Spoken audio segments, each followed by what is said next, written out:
कुतः यदि निवृत्तिः अत्र संस्कृतकलाशालायां जायते चेत् तादृशनिवृत्तिः प्रवृत्तये भवति। अतः इदानीं निवृत्तानां पूर्वप्रांशुपालानां श्रीमतां तत्र लक्ष्मीनरसिंहशास्त्रिणां छायाचित्रम् अत्र स्थापितं। तेषां तत्र इतिहासोऽपि किञ्चिदिव अत्र दत्तः अस्माकम्। अतः मया उक्तं कर्तव्यं बहु वर्तते। अत्र ये कृतकर्माणः सन्ति तेषाम् इतिहासः अस्माभिः अवगन्तव्यः। कुतः अस्माकं भविष्यं तत्र वर्तते। अतः ऐतिह्यम् अवगम्य वर्तमाने किं कर्तव्यम् इति तत् कृत्वा भविष्यं निरूपयामः इत्युक्त्वा अत्र ये बद्धादराः कर्मणि सन्ति ते इतोपि ಹೊಸದಾಗಿ ಬಂದಿರುವಂತಹ ನಮ್ಮ ಸಂಸ್ಕೃತ ಕಾಲೇಜಿನ ವಿದ್ಯಾರ್ಥಿಗಳಿಗೆ ಸಂಸ್ಕೃತದ ಮಾತು ಹಿಡಿಸದೇ ಇರಬಹುದು. ಯಾಕೆ ಅಂತ ಕೇಳಿದ್ರೆ ಅವರ ಕಿವಿ ಆ ಸಂಸ್ಕೃತ ಹಿಡಿಸುವಷ್ಟು ದೊಡ್ಡ ಆಗಿದೆ.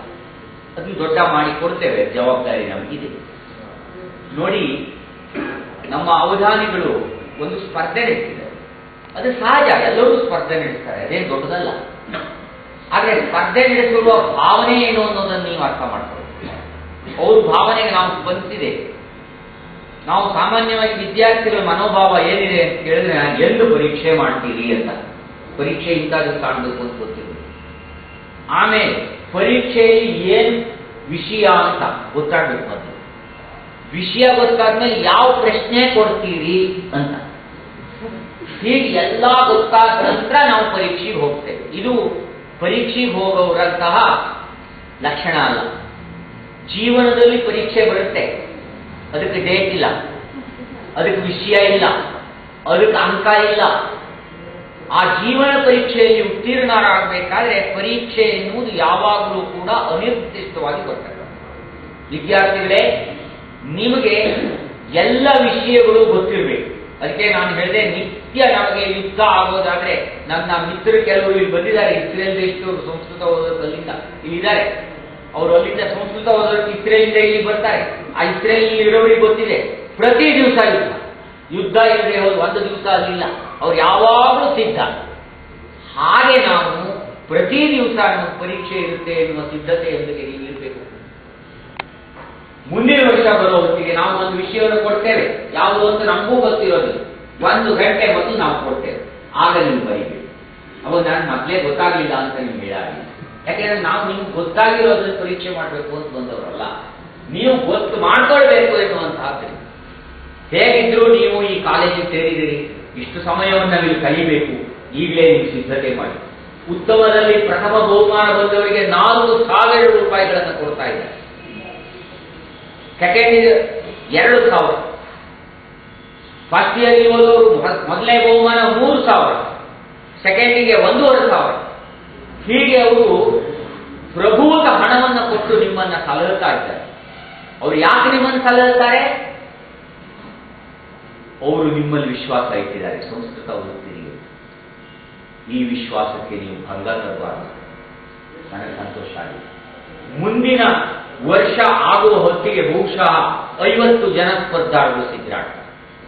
ಹೋದ ವರ್ಷ ನಾನು ಇದೇ ಸ್ಪರ್ಧೆ ನಡೆಸಿದಾಗ 18 ಜನ ಸ್ಪರ್ಧಾಳುಗಳು.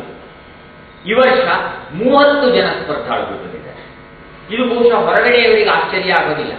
ಯಾಕೆಂದ್ರೆ ನಮ್ಮ ಸಂಸ್ಕೃತದಲ್ಲಿ ಇರೋದೇನೆ 50 ಜನ ಸಂಖ್ಯೆ. 50ರಲ್ಲಿ 30 ಜನ ಭಾಗವಹಿಸಿದ್ದಾರೆ.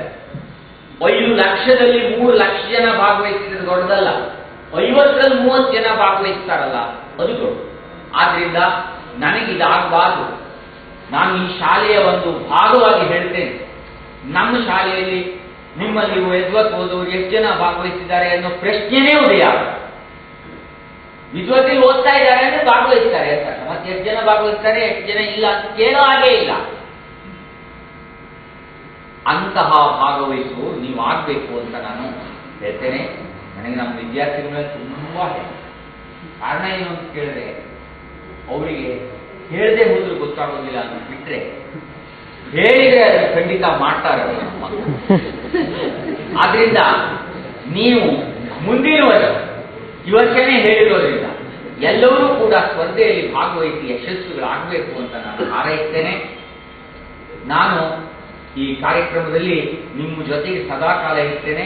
ನಮ್ಮ ಶಾಲೆಯ ಎಲ್ಲ ಶಿಕ್ಷಕರು ಕೂಡ ನಿಮಗೆ ಸಕಲ ಸಹಕಾರವನ್ನು ಕೊಡ್ತಾರೆ. ಅವರು ನಮ್ಗೆ ಒಂದೊಂದು ಪಠ್ಯವನ್ನು ಓದೋದು ಒಂದು, ನಾವು ಪಠ್ಯಕ್ಕಾಗಿ ಪಠ್ಯವನ್ನು ಓದ್ತಾ ಇದ್ದೀವಿ, ಅಪಠ್ಯಕ್ಕಾಗಿ ಪಠ್ಯವನ್ನು ಓದ್ತಾ ಇದ್ದೀವಿ. ಕಾರಣ ಏನು ಅಂದ್ರೆ ಪಠ್ಯದ ಹೊರಗಡೆ ಏನಿದೆ, ಇವತ್ತು ದೊಡ್ಡ ಸಮಾಚಾರ ಪ್ರಪಂಚದಲ್ಲಿ ಬರ್ತಾ ಇದೆ, ಸಂಸ್ಕೃತ ಬೇಡ ಅಂತ. ಸಹಜ. ಯಾಕೆ ಸಂಸ್ಕೃತ ಬೇಡ ಅಂತ ಕರೀತಾರೆ ಅಂತ ಕೇಳಿದ್ರೆ, ಇದು ರುಚಿ ಅವರಿಗೆ ಗೊತ್ತೇ ಆಗುತ್ತೆ. ಒಂದು ರುಚಿ ಇಲ್ಲದೆ ಒಂದು ವಸ್ತುವಿನ ಬಗ್ಗೆ ಬೇಡಿಕೆ ಬರೋದಕ್ಕೆ ಸಾಧ್ಯ ಇಲ್ಲ. ಈಗ ಯಾಕೆ ರುಚಿ ಗೊತ್ತಾಗಲಿಲ್ಲ ಅಂತ ಕೇಳಿದ್ರೆ, ಅದರ ರುಚಿಯನ್ನ ಯಾರು ನೋಡಿದಾರೋ ಅವರು ಅದರ ರುಚಿನ ಹೇಳಿ.